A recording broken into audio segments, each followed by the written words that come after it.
اللہ۔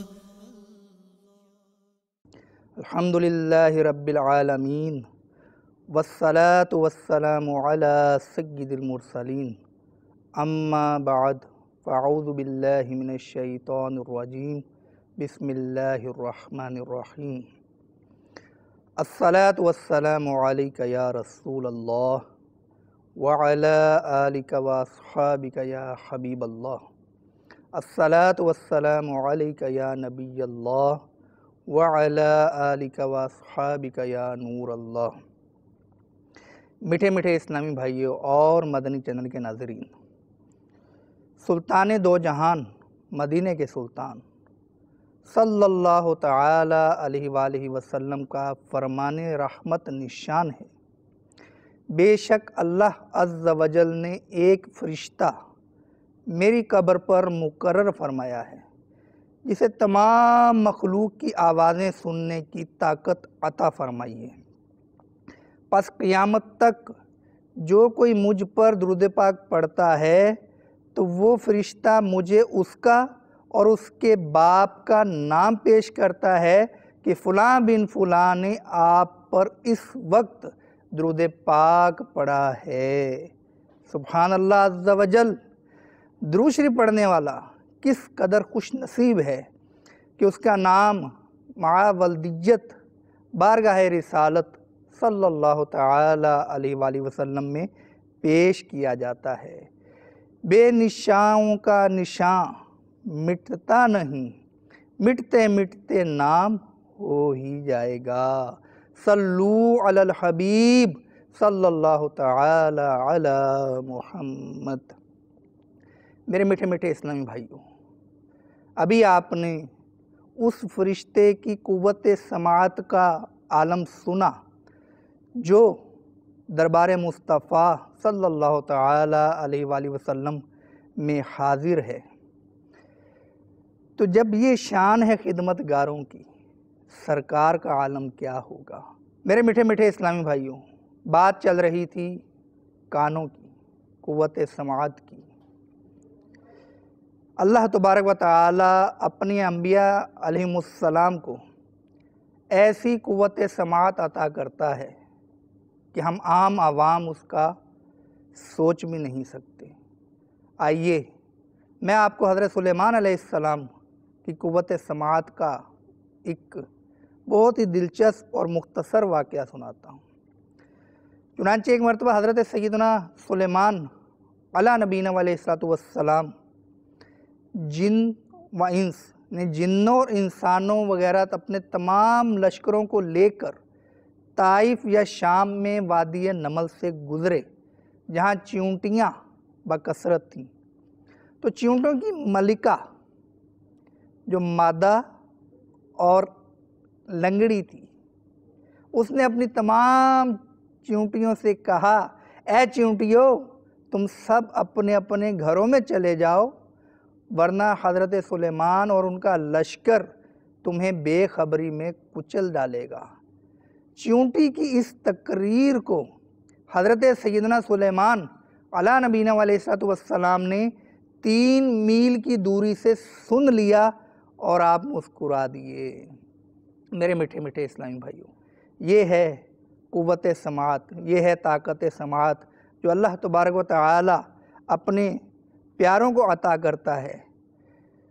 تو اپنے مدنی آقا صلی اللہ تعالی علیہ وآلہ وسلم جن کے دربار پر حاضر رہنے والے فرشتے کی قوت سماعت کا ہم نے عالم سنا کہ دنیا بھر میں جہاں کہیں کوئی درود پاک پڑھتا ہے وہ اس شخص کا نام اور اس شخص کے والد کا نام بارگاہ مصطفیٰ صلی اللہ تعالی علیہ وآلہ وسلم میں پیش کرتا ہے۔ یہ شان ہے خدمت گاروں کی، سرکار کا عالم کیا ہوگا؟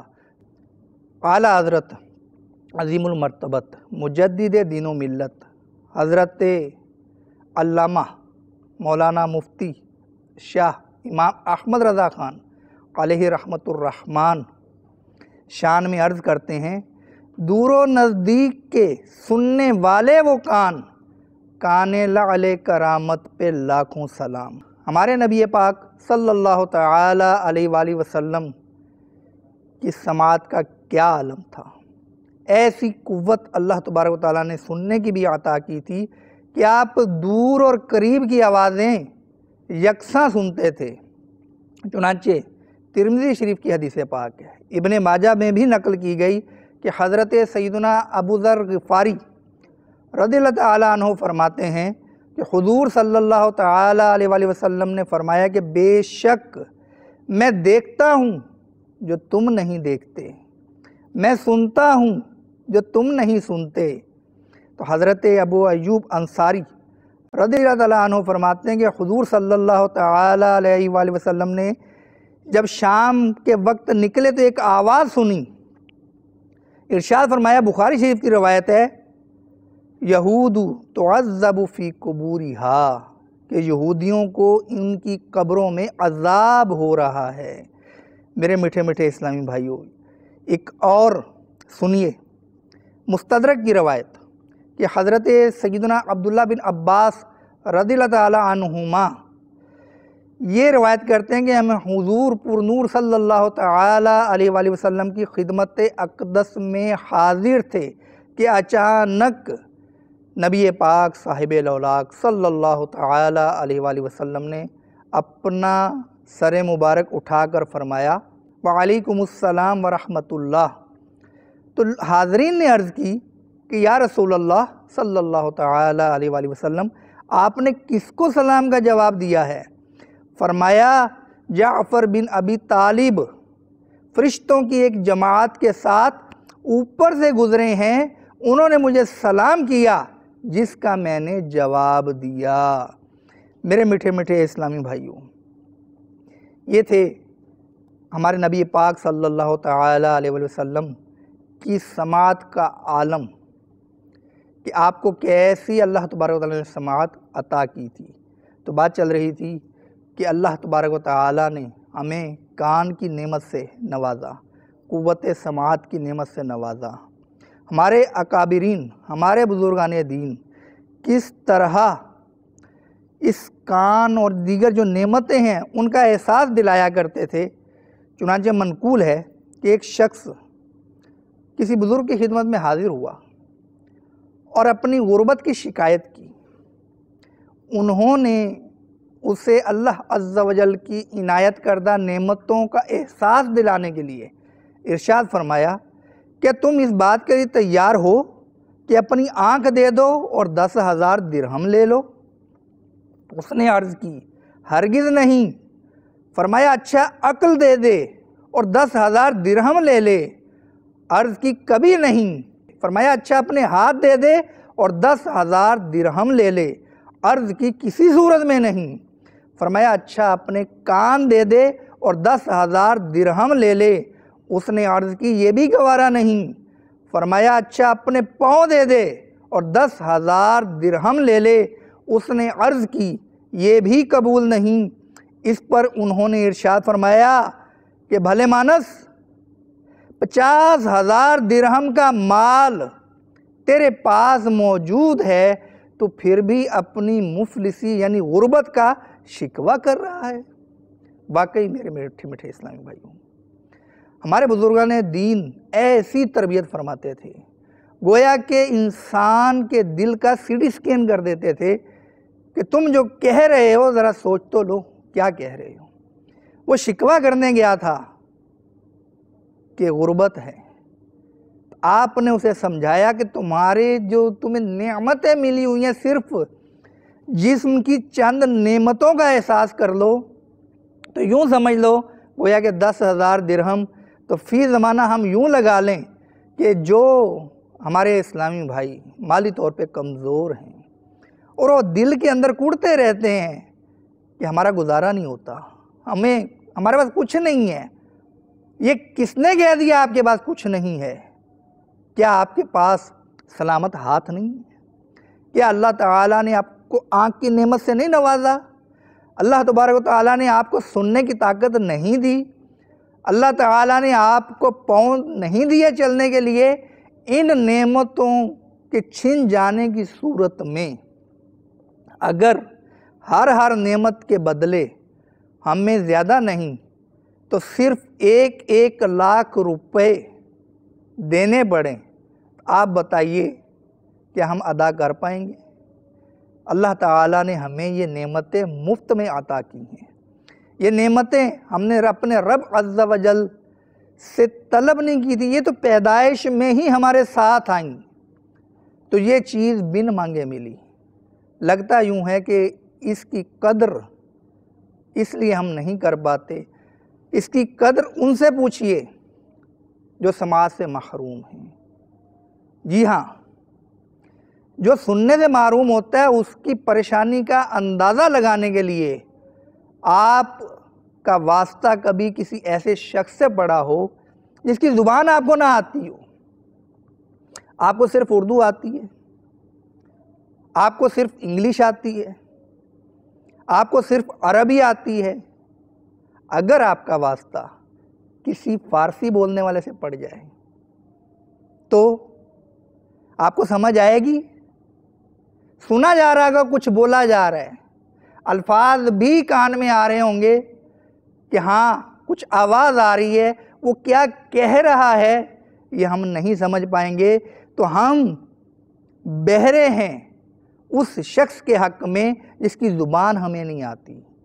تو اندازہ لگائیے اس شخص کا جس کو زبان تو آتی ہے، اس کے سامنے اسی کی زبان میں، اسی کی مادری زبان میں گفتگو کی جا رہی ہے، لیکن وہ کچھ بھی سمجھنے سے قاصر ہے۔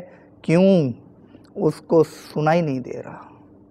میرے میٹھے میٹھے اسلامی بھائیوں، حضرت سیدنا بشر حافی علیہ رحمت اللہ الکافی فرماتے ہیں کہ جو شخص باقی اعضاء کو چھوڑ کر صرف زبان سے شکر ادا کرتا ہے تو اس کا شکر کم ہے۔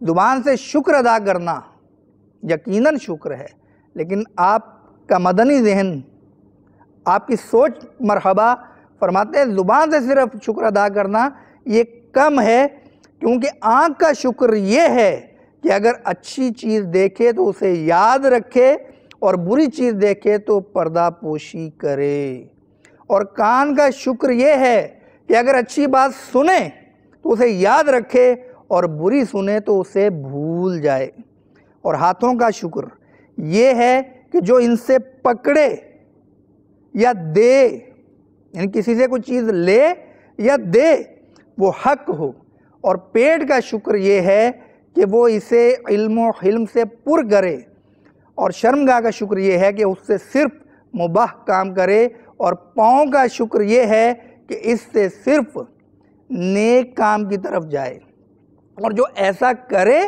وہ حقیقی شکر کرنے والوں میں سے ہے۔ میرے میٹھے میٹھے اسلامی بھائیوں، انہوں نے تو ایک نہیں، دو نہیں، کتنے طریقے بتا دیے شکر کے، اور زبان سے شکر کرنے والے کو شکر کرنے والا تو شمار کیا، لیکن اس کا شکر ابھی کم ہے۔ ذرا سوچئے، یہ کم از کم شکر بھی ہم ادا کرتے ہیں؟ کان، آنکھ، زبان، ہاتھ، پاؤں اللہ تبارک تعالیٰ نے ہمیں عطا کی ہے۔ کتنی عمر ہو گئی ہماری؟ کوئی 20 برس کا ہوگا، کوئی 30 برس کا ہوگا، کوئی 40 برس کا ہوگا، کوئی 50 برس کا ہوگا، کوئی 60 برس کا ہوگا، اور کوئی بڑھاپے میں 70 برس کی عمر کو پہنچ چکا ہوگا۔ آپ بتائیے، آپ سوچئے کہ زندگی میں جب سے آپ کو شعور آیا ہے، جب سے آپ ہوش میں آئے ہیں، اس وقت سے لے کے اب تک دیگر نعمتیں تو ابھی سائیڈ پہ رکھی ہے نا، صرف یہ جو جسم کے اوپر ہمارے نعمت ہے جن کی مدد سے ہم زندگی گزار رہے ہیں، کیا ان نعمتوں کا کبھی شکر ادا کیا؟ کبھی زبان سے یہ کلمات نکلے کہ یا اللہ عز و جل تیرا شکر تو نے مجھے آنکھ عطا کی، اے اللہ تیرا شکر تو نے مجھے سننے کی طاقت عطا کی۔ میرے وہ اسلامی بھائی جن کو کم سنائی دیتا ہے، بہرے پن کی دو قسمیں ہیں، ایک یہ کہ مکمل بہرا ہو، اور ایک یہ کہ اس کو سننے میں رکاوٹ آئے، تو جس کو سنائی کم دیتا ہے، سنائی دیتا ہے لیکن کم دیتا ہے، ٹھیک ہے آپ کو پریشانی ہوتی ہوگی، لیکن آپ یہ سوچ لیجئے، اس طرح سے اس نعمت کا احساس کر لیجئے کہ اللہ تعالیٰ نے مجھے کم از کم سننے کی نعمت تو عطا کی کہ میں تھوڑی سی کوشش کے ساتھ کچھ چیزیں سن سکتا ہوں، قریب جا کر کسی کے سن سکتا ہوں، یا سامنے والے سے درخواست کر سکتا ہوں تھوڑا سا لاؤڈلی بولیے، تھوڑا سا اونچی بولیے تاکہ میں سن سکوں۔ اگر مکمل ہی سماعت چھین جاتی تو کیا ہوتا؟ میرے میٹھے میٹھے اسلامی بھائیوں، کان اللہ تعالیٰ کی نعمت، یہ سماعت اللہ تعالیٰ کی نعمت، اس نعمت کی قدر کا ایک طریقہ یہ بھی ہے کہ ہم اس کی حفاظت کریں۔ اس کی حفاظت کا طریقہ یہ ہے کہ کان کے ساتھ کوئی ایسی چھیڑ چھاڑ نہ کی جائے جس سے اس کو نقصان پہنچے۔ بعض لوگ تنکے لے کر کان کے اندر کھجاتے رہتے ہیں۔ کان کے اندر ایک نازک سا پردہ ہوتا ہے، اگر اس پہ یہ تنکا جا لگے تو وہ زخمی ہونے کا اندیشہ بھی ہے، اس کے پھٹنے کا بھی اندیشہ ہے۔ پھر اس کی کان کے اندر جو جلد ہوتی ہے وہ بہت نازک ہوتی ہے، اگر وہاں پہ ورم آ جائے یا تھوڑا بہت زخم ہو جائے تو پھر آپ مزید آزمائش میں آ جائیں گے۔ تو جو کبھی کان درد میں مبتلا ہوا ہو، جس کو کبھی کان کے درد نے رلایا ہو، اس کو پتہ ہوگا کہ کان کا درد پھر سونے نہیں دیتا۔ اسی طرح سے کان میں سے میل کچیل خود نکالنا شروع کر دیتے ہیں، اور بعض تو یہ اب اخلاق سے گری ہوئی بات سمجھ لیجئے کہ دوسروں کے سامنے اب انگلی کان میں ڈال کر اس طرح سے کھجانا، اور جبکہ پتہ ہے کہ کان میں میل ہے، تو یہ سامنے والے پر کوئی اچھا تاثر نہیں چھوڑتا۔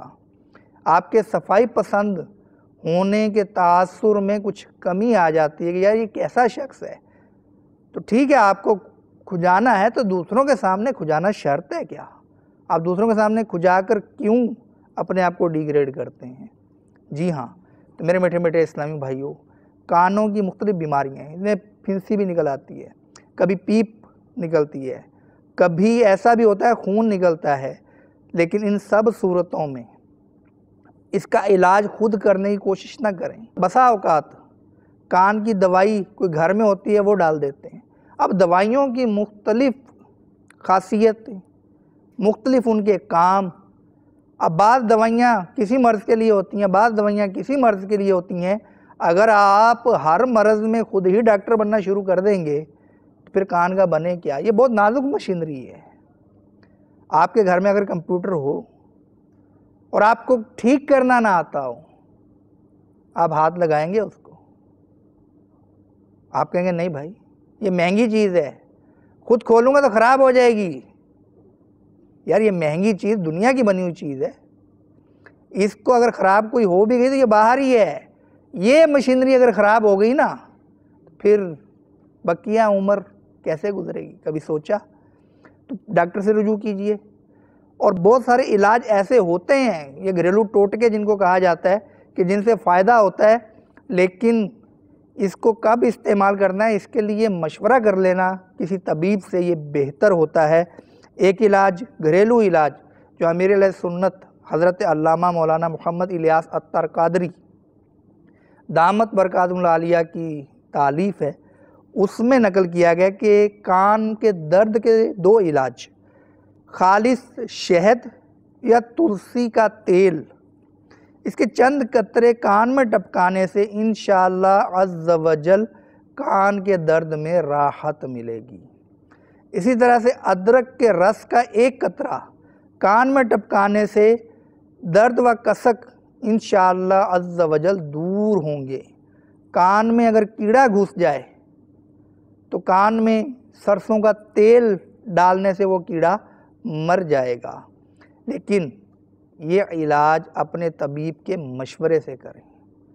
تو یہاں پر ایک مشورہ دیا جا رہا ہے کہ یہ بھی علاج ہوتا ہے، لیکن اس علاج سے پہلے اپنے طبیب سے مشورہ کر لیجئے۔ اسی طرح میرے میٹھے میٹھے اسلامی میں بسا اوقات چھوٹے بچے کے کان سے کوئی خون نکل آیا یا کوئی پیپ بہنا شروع ہو گئی، اب بچے کی جلد باہر جس طرح نازک ہوتی ہے نا، اس کے اندر کے بھی جو پرزے ہیں، جو اس کے اندر کے اعضاء ہیں، وہ ہماری نسبت زیادہ نازک ہوتے ہیں۔ اگر ہم اس کو جناب تیلی سے کھجانے کی کوشش کریں گے یا اس کے ساتھ روئی لپیٹ کر یا بنے بنائے بھی مل جاتے ہیں. ہم خود اگر کچھ کرنے کی کوشش کریں گے تو ایسا نہ ہو کہ فائدے کی بجائے نقصان کر ڈالیں. بسا اوقات بچے روتے ہیں, ان کے کان میں درد ہوتا ہے تب رو رہے ہوتے ہیں.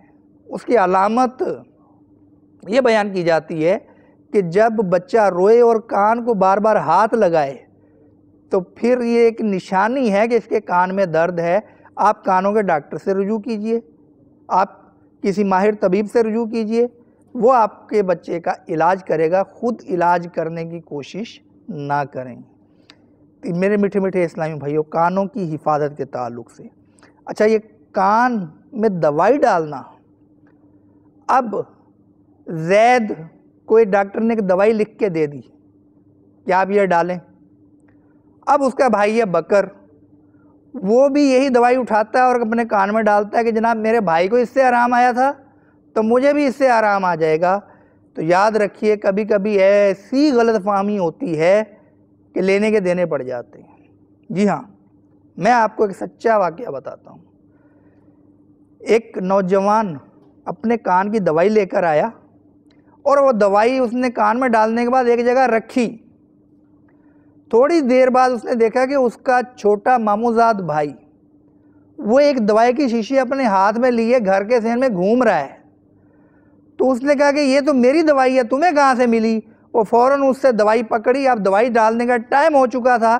اس نے وہی شیشی سے دوائی جو ہے اپنے کان میں انڈیل ڈالی. تو جب کان میں انڈیلی تو کان کے اندر شدید جلن مچی, کیونکہ اس شیشی میں کان کی دوائی نہیں تھی بلکہ تیزاب کی شکل کی کوئی چیز تھی. غلط فہمی یہ ہوئی کہ جو یہ دوائی لے کر آیا تھا وہ شیشی اور یہ والی شیشی سیم تھی, ایک جیسی تھیں. تو اللہ تعالی ہمیں کانوں کی نعمت کا احساس کرنے, اس کا شکر ادا کرنے, اور نعمتوں کے شکر کا ایک طریقہ یہ ہے کہ جس کی دی ہوئی چیز ہے اس کی نافرمانی نہ کی جائے. اس کانوں سے گانے نہ سنے جائیں, ان کانوں سے فلمیں نہ سنی جائیں, ان کانوں سے غیبت نہ سنی جائے, ان کانوں سے چغلی نہ سنی جائے, ان کانوں سے تہمتیں نہ سنی جائیں, ان کانوں سے لوگوں کے جھوٹے سچے عیب یہ نہ سنے جائیں, بلکہ ان کانوں سے تلاوت قرآن سنیے, ان کانوں سے نعت رسول پاک سنیے, ان کانوں سے سنت و بھرے بیان سنیے, ان کانوں سے فقہی مسائل سنیے. تو یہ استعمال ہمیں دنیا میں بھی فائدہ دے گا اور آخرت میں بھی ہمیں ثواب کا انبار دلائے گا. اللہ تبارک و تعالی ہمیں اس نعمت کی حقیقی طور پر قدر کرنے کی توفیق عطا فرمائے. آمین بجاہ النبی الامین صلی اللہ تعالی علی محمد. تو ہی مالک